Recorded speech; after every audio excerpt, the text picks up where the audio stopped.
Hello, hello. My name is Tim Bjorklund, and today our agenda is operating systems. As many of you already know, throughout the company, we use multiple operating systems. And I wanted to give everyone a quick rundown, kind of an in-depth study or a semi-in-depth study of one of the operating systems currently being used, and that is Ubuntu Linux. It is important to note, though, that in order to truly break down Ubuntu Linux, you kind of have to understand Linux and Linux as a whole, what it is, why is it important, what does it do. Uh, so in order to do that, you need to understand much of the examples we're going to use here today are the pictures and images are from Ubuntu Linux, but a lot of what we're going to be discussing about is Linux in general, Linux operating systems in general. Okay, so moving on through, what is Linux? Well, Linux, in the best way to put it, is an operating system. That's very simplistic, but it is still an operating system. Just like your Windows and your Mac and your iOS devices. I mean, the bottom line is it's an interface between humans and computers. It allows the computers to understand what we want them to do. It is a middle ground. It is a middle ground for all user input, managing all the hardware. The software is all managed by the operating systems. Um, in order for it to execute tasks, in order for it to um, automatically execute tasks, or by user input. Okay, so it's just a basic operating system. Now, one of the leading operating systems on the market, invented or created in the mid 1990s. It is still one of the leading operating systems, which can be found just about anywhere. Currently found in your phones, your computers, your cars, refrigerators. The Roku devices are using it. Supercomputers, many supercomputers are currently operating with Linux-based operating systems. Even the World Stock Exchange is a Linux-based operating system.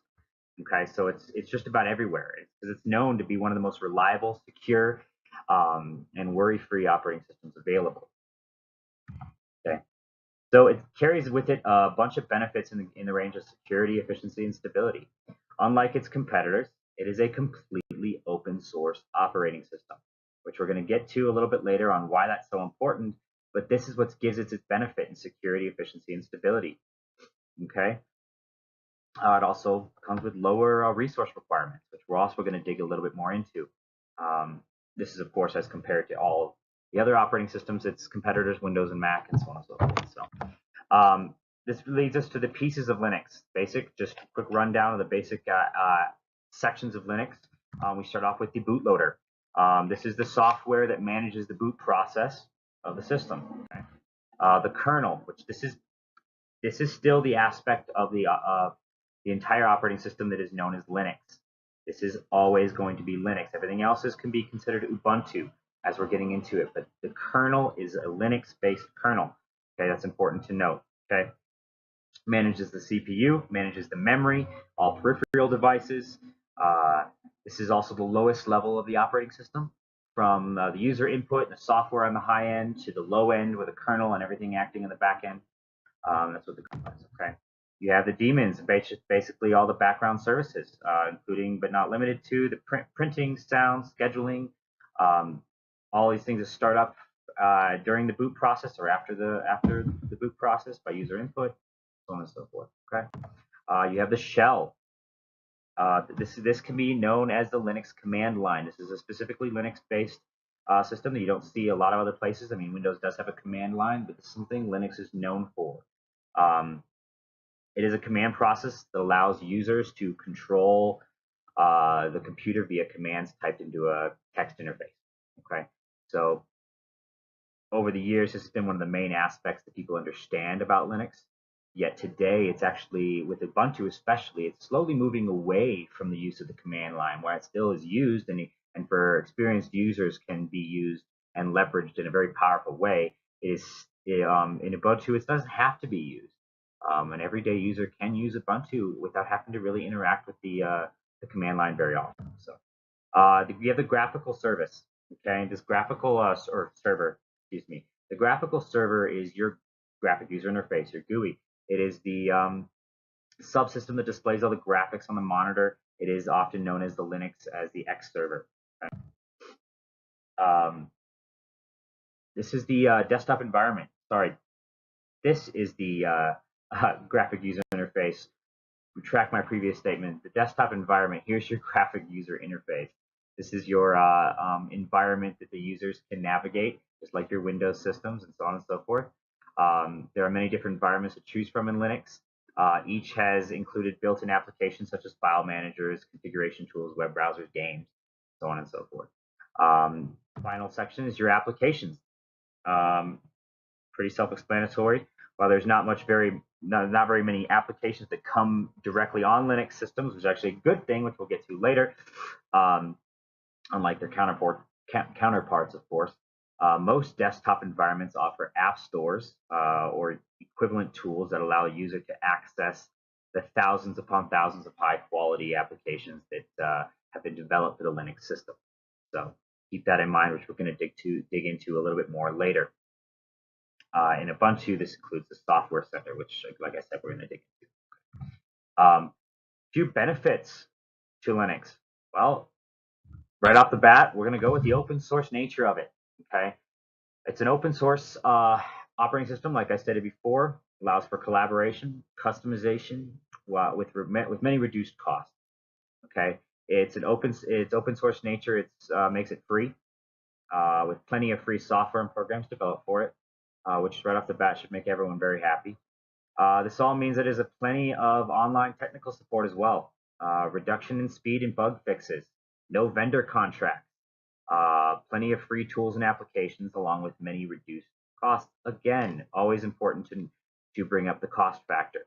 Okay, as stated in many other studies, the open source Linux follows the following key philosophies in its open source nature: the freedom to run the program for any purposes, the freedom to study how the program works and change it to make it fit your needs and the way you wish it to run, the freedom to redistribute copies to help your neighbor, and the freedom to redistribute copies that you've modified.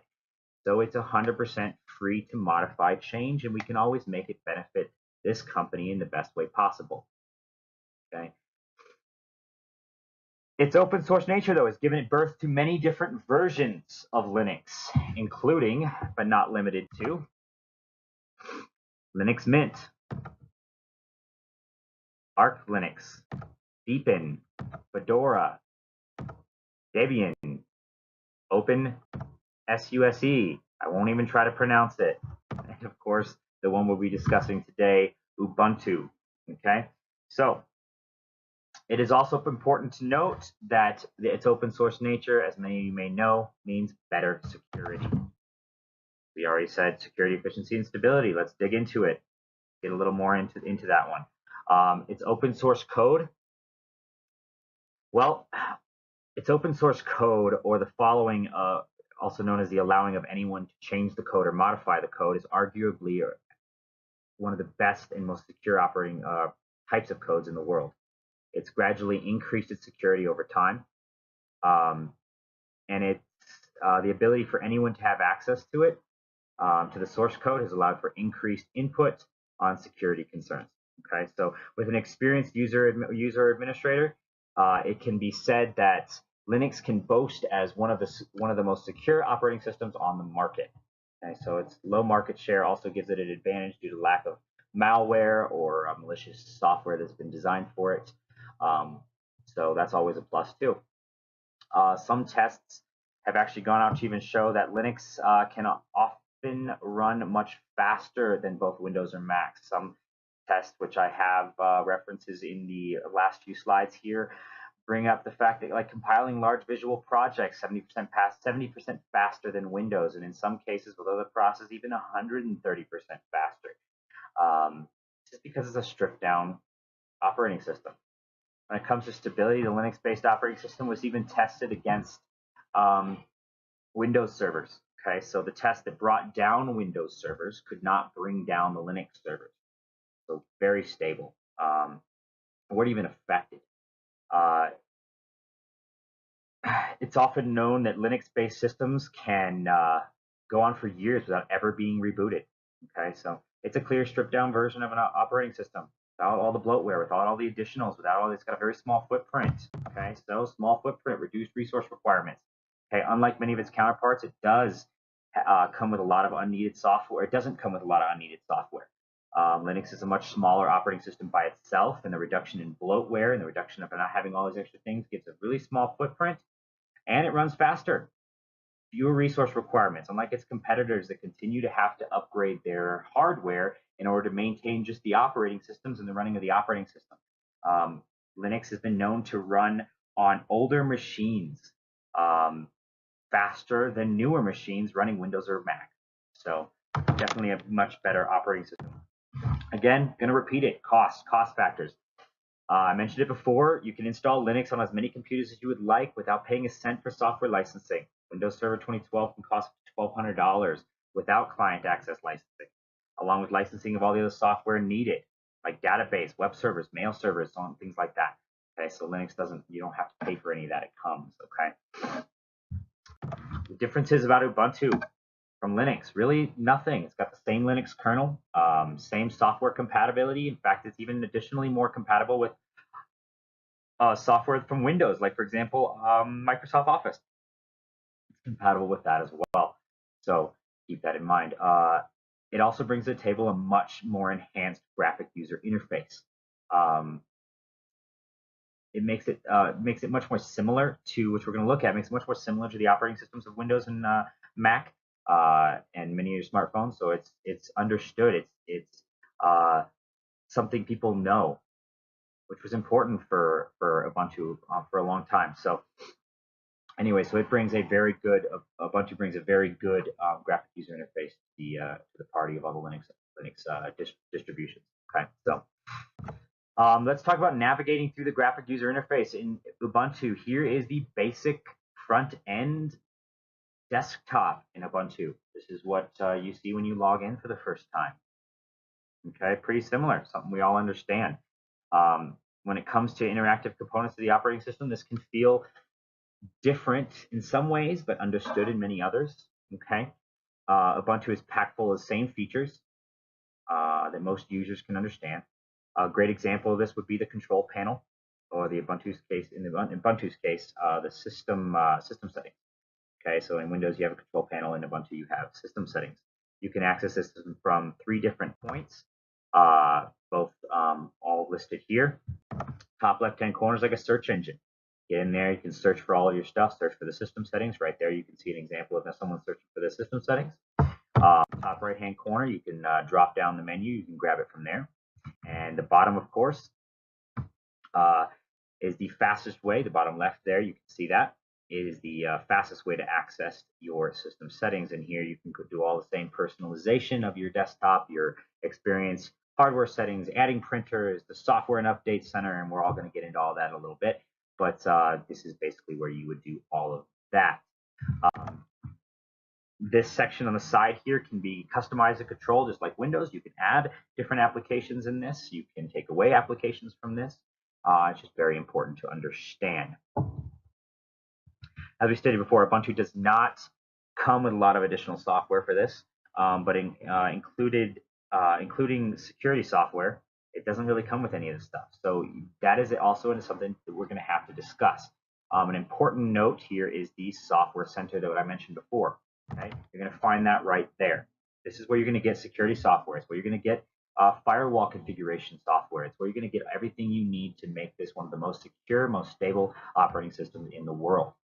Okay. Great example here, firewall configuration, virus scanners. These are all things you can download from their software center. So the software center along with a few other party apps also allow it. So there's a few other third-party apps that allow you to download applications and things like that. But this is just the one that comes directly on Ubuntu from the start. Okay. As stated by a few different people, downloading firewall configuration tools and virus scanners is a great first step. And when you first boot up your Ubuntu system, is one of the first places you want to go is make sure you download those different things and configure your securities as you would with any computer. But this one is secure in nature right off the start, and I don't want to get that security to be more of a crush for people that think it's secure, but there's still ways to get in there. So it's smart to always get those few things downloaded right off the bat, which we'll dig into a little bit more later. And the command line, oh, that's right, in the command line, once we reach here, you can also do a lot of different security changes within the command line as well. Here's the example of the command line we were talking about before. Um, right here, you can see like for these, this is a list, a directory of files. There's multiple files here and a few directories. In order to understand changing file securities and things like that, we can actually look at that far left-hand side they have circled there. This is basically the file security. The first, let me get a highlighter here for you. The first section right here, as you can see, this first whole area right here, that has to do with whether it is a file or a directory. The dash means file, D means directory. So when we're discussing this, we can basically keep that out of the mix. We're discussing all of the other sections right here. 3 different sections for 9 different characters. So there you go with that. And moving on. The first section right here, R, by the way, R means read rights, W means writing rights, X means execution rights. And so the first section there, the first 3 characters applies to the administrator. In this scenario, you can see the administrator has read access, he has write access. And so does the group. The next 3 characters are for the group. They have read access and write access. And the next section is for all other users. They have, as you can see in the scenario, they have just read access. Okay, so moving on through. All of these things can be changed. All of these things can be changed by typing in different codes into the command line. One great command line for this code is the chmod command. Each one of these sections, the administrator, or the user, the group, and the other, is represented by U, G, and O. U for user, G for group, and O for other users. So if you type in the command chmod O plus W, you're adding the write privileges to all other users, and you do that just like that command shows right there on the PowerPoint. So this is how you could add, take away permissions for different files. Okay, so moving on through, you can also add groups by navigating through the command line from System Tools, Administration, User Groups, and so on and so forth. And you can edit, add, and remove users right there. So performance monitoring. Another important aspect within the command line is the command line interface is the top command. If you type in top inside the command line, you're going to get a performance monitoring tool right here that's going to break down all the performance in going on in your operating system at the time. Now, this is a great command, but there's another option. Again, in the Software Center, you can go over there, download an additional option. It's going to give you something more like that. It's kind of cleaner. It gives a lot of information, easier to read. This is called the Conky application. You can download from the Software Center, or you can actually type Conky directly into the command line, and it will download this automatically. And so this is a cool benefit for customizing your desktop and performance monitoring and so on and so forth. So moving on through, this brings us to the important components to understand when it comes to the file system, the areas we're going to discuss in the remainder of this PowerPoint. Okay, so important things, file system. How does this operating system handle files? How does it manage its files? This is what's called the file system. How does it allocate memory? How does the system manage its memory? Okay, so networking is crucial. These are important things that people do on a regular basis within the operating system, from networking to updating, managing drivers, and updating Ubuntu as a whole. These are important aspects to understand, so we're going to break that down. Getting into the file system itself.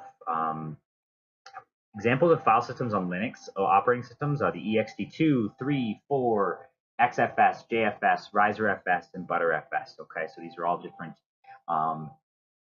file systems that they use. Most commonly now used is ext4, and this is the one we're going to dig more into today.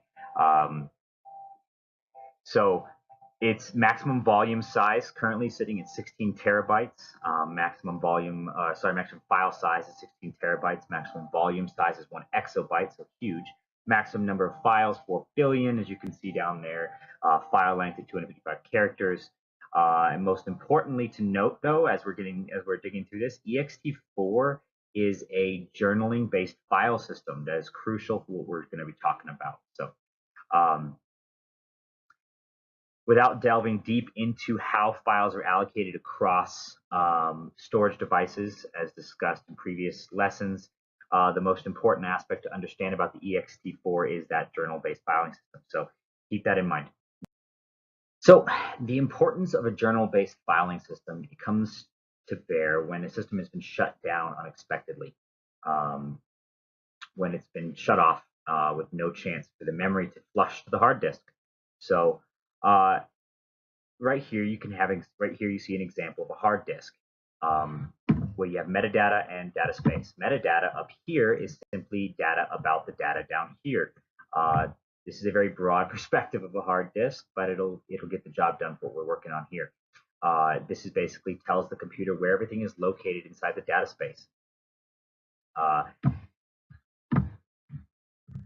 From when a file system is loaded into memory, it automatically takes the metadata and it loads it up into the RAM. Okay, so all the metadata, all the information about the data space is now currently in the RAM. This is important to note because as we move through, when a file system is making modifications and changes and everything to that metadata, it's actually making it inside the RAM, not inside the hard disk. While files are being saved to the data space, the information about those files and where they're located, their addresses and things like that are being updated inside the RAM, not inside the metadata on the hard disk. So if a computer is shut off randomly without a chance to flush the data from here into here, all that data is going to be lost. It's not going to be there. So when you boot your computer back up again, it's going to boot up. There'll be a flag here saying that the computer was not shut down properly and the data didn't flush, and then it'll have to do an extensive scan of everything in here in order to understand, in order to reconstruct its metadata. Okay, so not exactly ideal and very, very, very, very time consuming. This is where journaling comes into play. In Linux, we have a journal log. Okay, the Linux-based system actually updates. It's basically this is what's about to happen, and it tells the log inside the metadata what's going on. So it talks to that, and every time something is being updates it inside that journal log. So if the computer shuts down randomly, and when it boots back up, it'll have the same flag sitting here saying, "Hey, this computer was not shut down properly." It'll look at the log, and if there's data in the log, it'll flush it out into the metadata, update the metadata, and then you're good without an extensive scan. So it's always a positive note. So as we're moving on through, we get to memory management. Key thing to understand about memory management within Linux, it is a virtual memory, much like all of its competitors. Instead of an application or process requesting space inside the RAM, inside the memory, it is fooled to thinking it has all the space in the world. So yes, it reaches out and requests space, but it's going to request zero. I want space 0 to 4,000. And because it doesn't care if there's any other programs running, it doesn't know that there's any programs running, so it's just going to request all the space that it needs. And that's basically virtual memory. And it's now up to the operating system to convert that request into actual physical space actually on the RAM. We're going to show that here in a second. To understand this, let's look at this 32-bit program address space.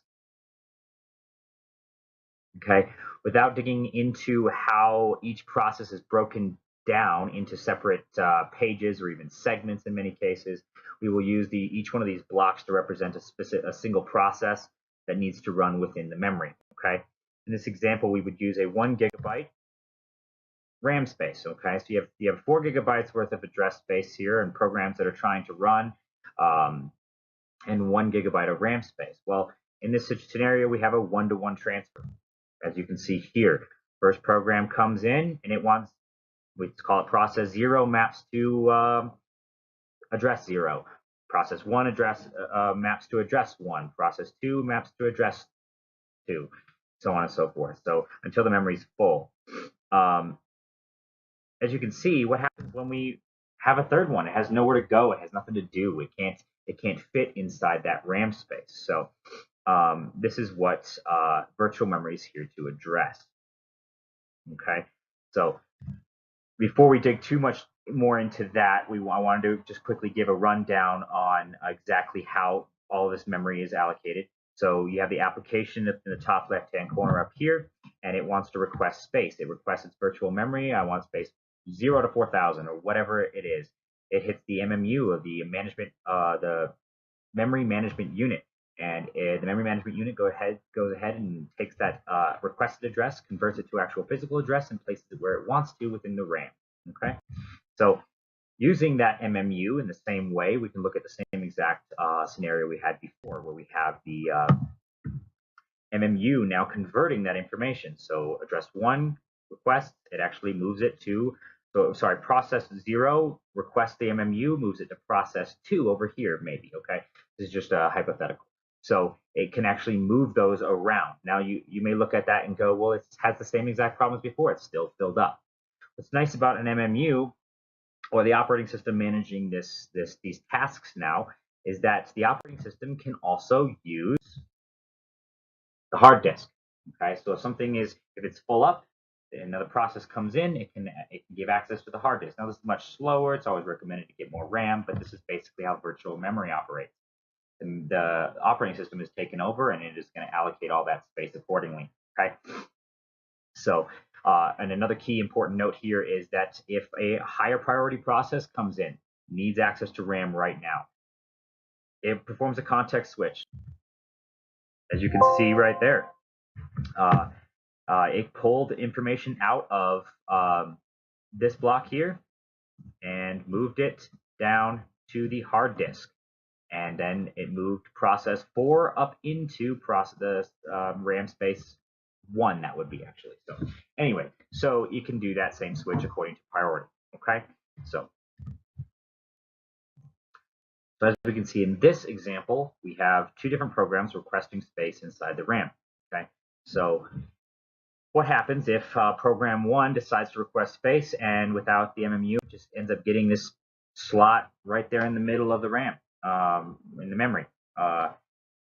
Well, program 2 is not going to have any ability to get space. It can't fit congruently, at least, on the top or the bottom of inside the same memory. So if we can implement the same exact process using the MMU right in between, or the operating system allocating the space, the operating system can break down program 2, fit it in the top and in the bottom. So it can break it into different segments, processes, or whatever you want to call it, threads even. You can break that down and separate it accordingly to fill all the holes, so you don't have defragmentation or holes within your memory. That's a great way to do it. The programs themselves don't care exactly where it is they're going. As far as they know, they requested space 0 to 4,000. Program 1 did that. Program 2 did that. Program 1 didn't get 0 to 4,000. It got 4,000 to 8,000 or whatever. And so that's the difference between virtual memory and physical memory. When it comes to networking, it's important to understand that this is a concept that can be very similar in some ways and very different in others. When it comes to networking needs within Ubuntu, we can use the built-in network management software that comes on the system. New versions include it. Some old versions don't include it, but again, you can download it directly from the same exact app store as before. So that's a positive. With one quick, you can also download it from the command line by typing in certain commands in the command function, the command line. It'll download it right there too. One quick download, and you have access to all the benefits of it. You can access it by right-clicking on the emblem in the top right-hand corner. From here, you can see that you have all the abilities to connect to networks, disconnect from networks, create more networks. VPN connections are all in here, enabling your network, enabling your Wi-Fi, connection information, editing connections, all of that's in here, okay? Something we're all very familiar with. If we click on editing connections, you can see right off the bat, moves us over to here. You get this little window. You have the ability to add or delete current connections that you've had. It'll have the history of connections that you have. Will all be in here. Um, and so, and if we click on the edit button there, you also get these options. In here, you're going to have the option to change the name of your Wi-Fi connections, mess with your security settings, your IPv4 and IPv6 settings. These are all settings most of us should understand. But this is basically what the Network Sharing Center allows you to do within Ubuntu. Okay. All of this can be done inside the command line as well. Inside the command line, you have a couple different commands I wanted to run through really quick. Just like in Windows, you have the ipconfig, and here you have the ifconfig. If you type in the ifconfig, you're going to get basically all of the information you need about your network, IP addresses, MAC addresses, things like that. So that's basically an informational code you can put into your command line. The DH client. The DH client is, or a sudo DH client. And FYI, sudo just means a super user, basically. It's a way for you to mess with the inner workings of the computer. But basically, it's by telling the computer that you are the owner, you're the administrator, you type in sudo DH client is going to release and renew your IP address. The sudo etc initid network restart code is going to go ahead and it restarts the configuration files after network configurations have been changed. So after you've made all the changes, you run that code and it restarts your network. So those are those three. It's important to note that there are third-party software and network diagnostic managers and things like that you can download as well from the Software Center, as stated before. Updating drivers and software updates. So driver updates, software updates, updating Ubuntu as a whole is pretty simple. Again, updating the managing drivers and softwares within Ubuntu is very easy with the use of Software and Update Center. It has their own Software and Update Center. I know I mentioned it before, which we're going to dig more into now. You can access it via that tab down there, the tab on the bottom left, which brings you to basically your control panel or system settings, or you can search for it up here again, as we've discussed before. It'll bring this up once you get there. Okay, this is your Software Update Center. Click on additional drivers, and it's going to scan your computer. Okay, Linux does a really good job of automatically downloading every driver you could possibly need. Very few times you actually come in here and you need additional drivers. All Linux software drivers already come pre-installed on Linux systems. And it also has the same type of plug-and-play type mentality. You plug a new thing in, it's going to search those drivers, download those drivers if need be. But this is where you can find additional proprietary type drivers that you would need. You select that, additional drivers up there, right here, and you are going to get the computer to scan the system. It's going to look for it's going to scan your hardware, your software, and it's going to look for any additional drivers that it might need. It'll give you the option to use that driver or not use that driver. A great example of this is in graphics cards or in your Intel graphics card or your Intel processors and stuff. Sometimes come with proprietary drivers that you need to run. So this would be a great place to add drivers, download drivers, mess with your drivers, get settings and things like that. So keep that in mind. Moving on, when it comes to your software updates, getting out of drivers, moving to software updates, patches, and things like that, especially updates to Ubuntu specifically, it can be done in the command line, or it can go right back up to the Software Center in the same area we were looking at before. Most updates are automatically notified when the user logs in. It'll give you notification when updates are needed. So you can also come in and check for updates. Okay, you can check for updates by selecting the top right-hand corner and going into System Settings. Or actually, sorry, apologize, not System Settings, but About this computer, where my beautiful arrow is pointing. So About this computer. Once you click on there, it's going to bring this image up here. You have the ability from here to install updates. Okay, as you can see in this image, it already saying there's an installation needed. You can install the updates right there. If it's not, it'll say the system's up to date. So this is a great way for you to run a check on your system, make sure you got all the updated patches and software and things like that. Okay. So outside of that, you have the software and updates again. Instead of clicking on additional drivers, which we clicked on before, instead of clicking on that, you can come over to the updates section here. and you can mess with how often you're going to update software and patches and things like that. So in here, you can see right off the bat, couple different options in here. Automatically check for updates. You can set times and dates. Like in this example, you see daily on there when there is a security update. You can download that and install it automatically, which is always recommended. It's always recommended to get the security updates in there as quickly as possible. When there are other updates that come out, you can have set it to what you want it to do. Again, like for this example, it's set to every 2 weeks. It'll download additional updates that are needed. But one of the more important ones to point out is down here under Notify Me about new Ubuntu versions. This is crucial because Ubuntu releases a new version, a basic version, every 6 months. And so if you want that version automatically download, notify you when it's ready to go, or download it automatically, you can set those settings here. You can have it set to just download the long-term versions, which tend to be more bug-free, you could say. And those are being released about every 2 years currently. So just keep that in mind. A lot of these same commands can be run directly in the command line. These are just 3 examples of different ways to run the same type of commands in Ubuntu's command line. The sudo apt-get update will allow the basically refresh the list of updates that are available for your software.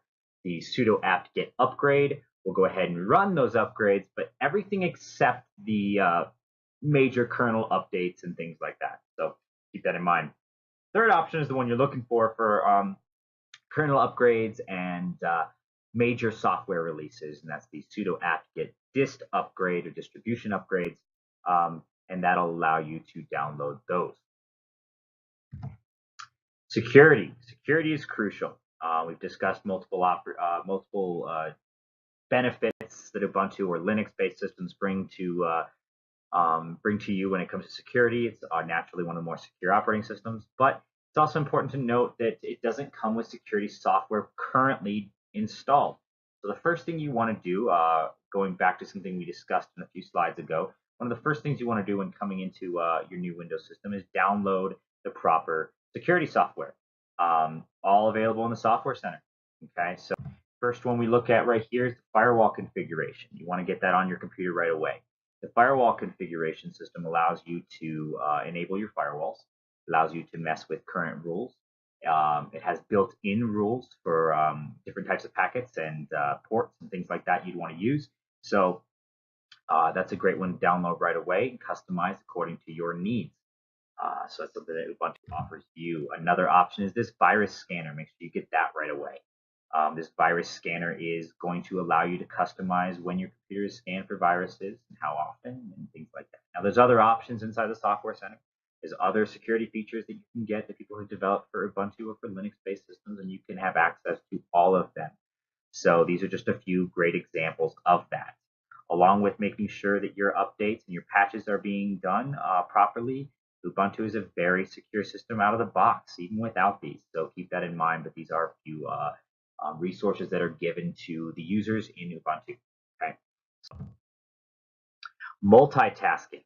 Well, Ubuntu offers a couple different, basically Linux offers a couple different routes to multitasking.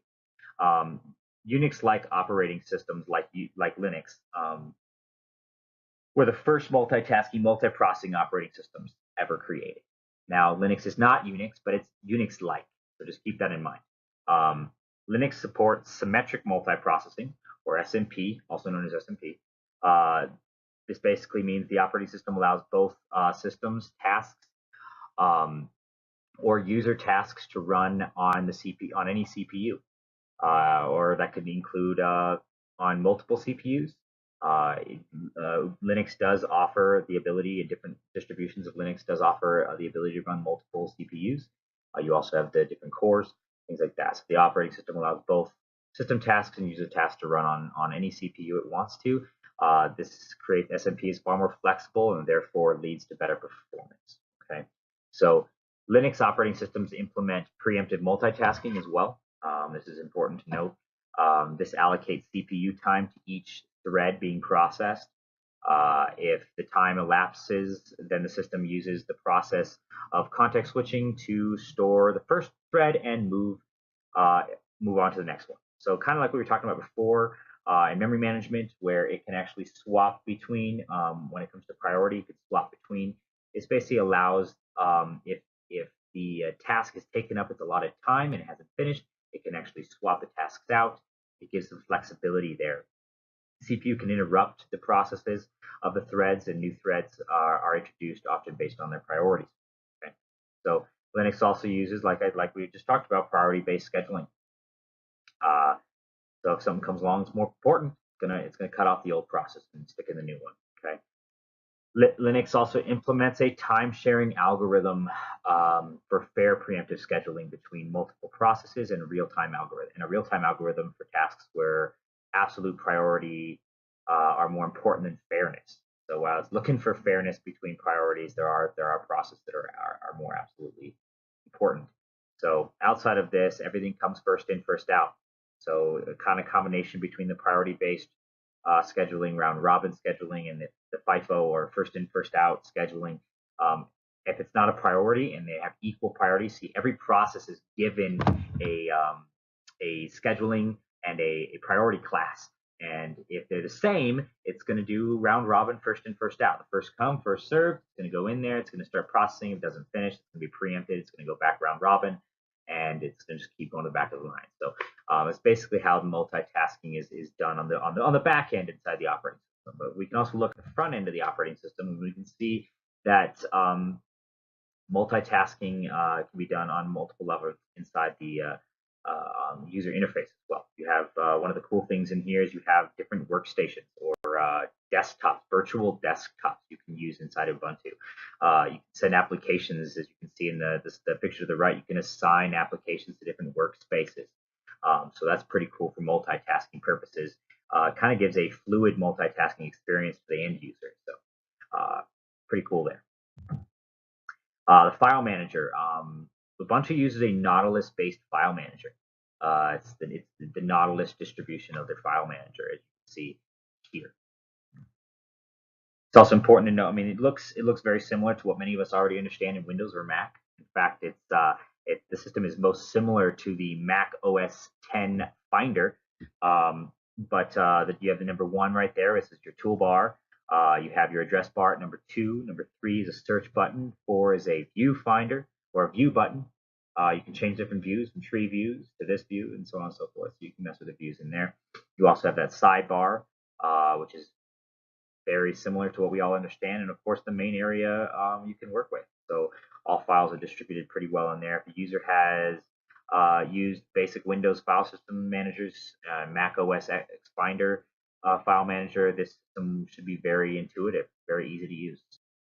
So let's talk a little bit. Let's kind of close this off with a couple of the operating systems out there, and how do we compare?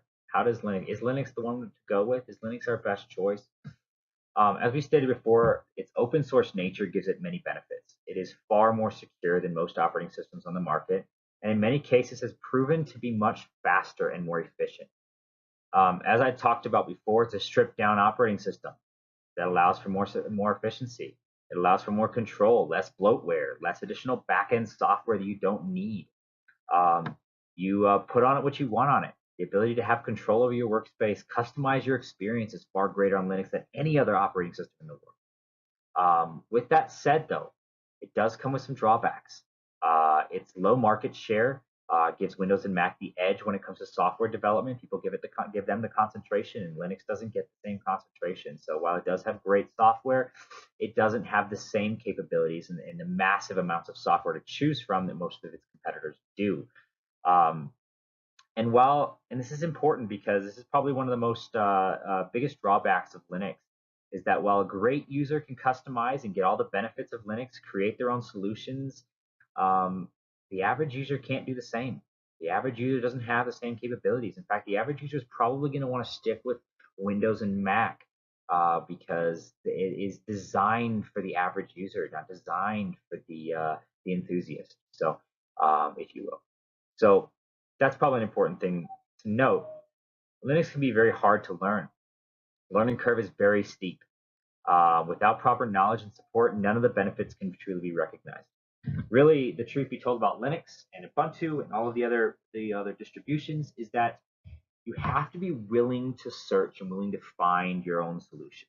So, with that said, thank you very much. I hope this information was helpful. Have a great day.